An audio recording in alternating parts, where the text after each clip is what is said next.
The River Kings. Basically, we're just a group of friends who love to spend a little time each year kayaking together in the outdoors. Squirrel, a good friend from way back. No stranger to adventure. He's been a sheriff. Now he's a farmer. He worked with me in an elite training program with the U.S. military. This will be Squirrel's first kayak camping trip. He's got a wife and daughter and just had twins, one boy, one girl. He's been pretty busy the last couple years, but he made time this year to come and join us. We were thankful for it. While first time in the kayak adventure setting, he's no stranger to the woods. He can run around in the woods like a ghost, the kind of man that can catch a deer with his bare hands. Squirrel is the heart of America, the kind of young man that built this country, that settled this country. You could find a squirrel on the front lines of every war this country's ever fought. All heart, all in, all the time. I've never seen him back down from anything. He would end up leading most of the big rapids. What do you think? Yes, sir. How you doing? I happened upon another YouTube video of a guy trying to figure out how to do this camping thing. Turns out, he had no chance to do this growing up, and he was totally uncomfortable with the outdoors. But trying to reinvent himself in several different ways, he was determined not to let the same childhood he grew up with repeat itself with his kids. My heart went out to him, and I basically begged and forced him to go on this trip with us. All right, have a good one. Yakkelberry. You can't tell his story until you first know mine.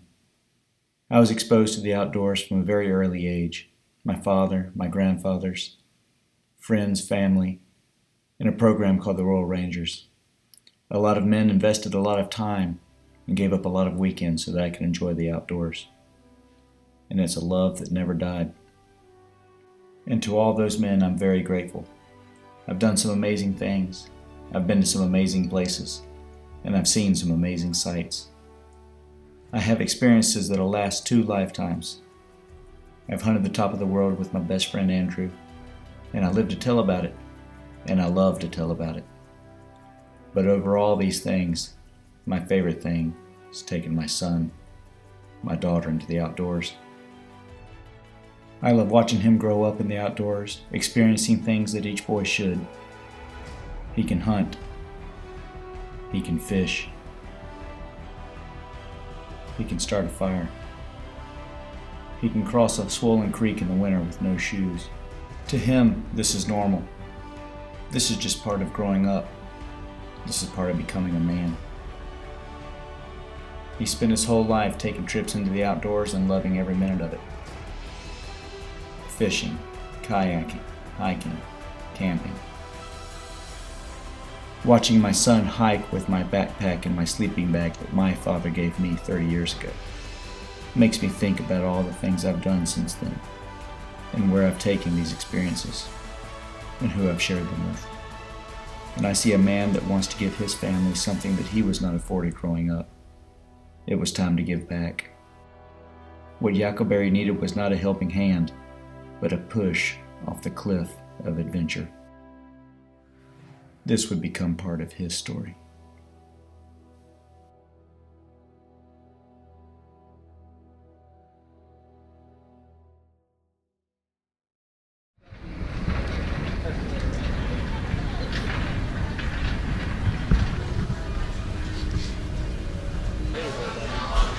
So here we are at Red Robin. We got Yakkelberry, we got Squirrel and myself, and we have just ordered our burgers. We went with the Royal Red Robin, and what'd you get? Smoking pepper. So stay tuned. So we're about to go in here on the Royal Robin. Starting off right, River King style. So Squirrel and I took Yakkelberry down to the local pond to get him his first sit in the kayak he'd be taking down the river. Yeah, that's your rudder. Explained the rudder, got his seat adjusted, Here we are, and off he went. North Carolina. Got Adam. He's about to give the first shove out in the Yukon. That's right. You ready? Give it a shot, man. I got an awesome paddle to work with. I'm not gonna think right here. Some luxury right here, boys. Oh, he's ruined now. Looking good out there. Like a pro. It does. It reminds me of when I got my pungo and stuff. Just that initial not having a flat bottom. Yeah. But it still felt better. Still felt better. It's night and day better. And the rudders, that's awesome. Just a little goot. The U.S. Navy won the World War II on this stuff. Goot kept the fleet going. It's amazing.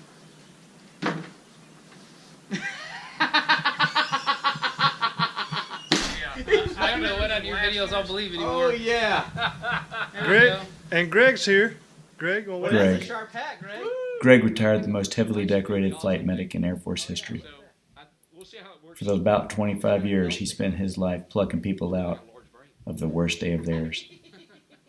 Now he just sits back, enjoys life, and tries to give back to his wife who stuck through it with him. He's the kind of guy who can tell a story for 2 hours and everybody will be sitting on the edge of their seat listening and laughing. We're lucky to have him. I think I got one for you here, Keith. Ready? After getting our boats and gear ready, we had a cookout to kick off the trip and to celebrate my birthday. After some fantastic cooking by my wife, Brian shows up later that night. A family man with a wife and some beautiful daughters. He spent the last quarter century in emergency medical services. He's what they call the ditch doctor, an ambulance guy. Now he coordinates 2 hospitals' emergency medical services, and he's moving up the chain. This is his chance to get out with the guys, get out of that office. All those years of putting people in ambulances taking a toll on his body. But he pushes onward anyway. He wants redemption.